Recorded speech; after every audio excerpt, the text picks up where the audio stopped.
This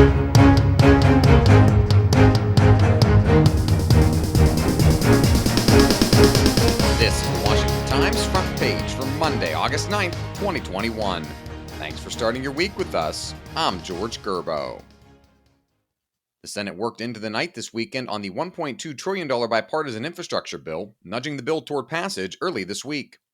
Congressional reporter Harris Halleck reports the Senate voted to advance the bill 68-29. 18 Republicans joined all 50 Democrats to invoke cloture and move the bill forward. A final vote on the bill is scheduled for Tuesday. Until then, the Senate will hold a marathon voting session in which lawmakers will be allowed to introduce unlimited amendments. In those final hours, senators are expected to come to an agreement on how to fund the bill fully. An analysis by the Congressional Budget Office estimates that more than half of the package's $550 billion in new spending is currently unfunded. On the other side of Capitol Hill, House Republicans plan to make the rising cost of living a key messaging point as they seek to take back the majority next year. Congressional reporter Mika Selner reports the National Republican Congressional Committee has launched several targeted attacks tying vulnerable Democrats to inflation and excess spending. The NRCC is targeting 57 Democrats who largely represent swing districts, including Stephanie Murphy of Florida, Elisa Slotkin of Michigan, and Tom O'Halloran of Arizona. Democratic Congressional Campaign Committee Chair Sean Patrick Maloney signaled last week that inflation and the national labor shortage could be roadblocks.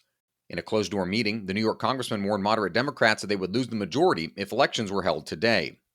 In a CBS poll conducted in mid-July, 78% of respondents said groceries are more expensive, and 54% said electricity costs are higher. In Afghanistan, the Taliban has captured 3 more provincial capitals in their quest to capitalize on the withdrawal of U.S. forces. Mike Glenn reports among those, the capture of Kunduz was a blow for the Afghanistan government. It's the capital of a province with the same name and a vital commercial city with a population of about 375,000. Although the American military footprint in Afghanistan has shrunk in recent weeks, the U.S. said it would continue to support Afghan government officials, primarily with financial assistance.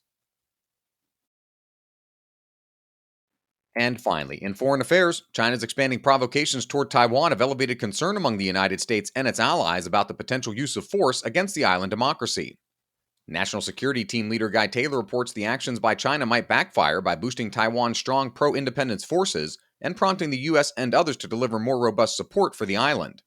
Under current policy, the United States doesn't formally recognize Taiwanese independence, but helps the island defend itself.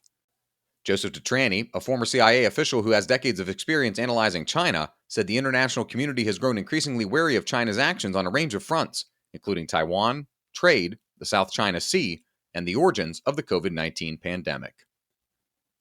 Find all of today's front page stories at WashingtonTimes.com/front page or the Washington Times app, and subscribe for free to the front page. Just search Washington Times on your favorite podcast platforms. You can also follow us on Twitter and Instagram at Wash Times for breaking news, sports, commentary, and more.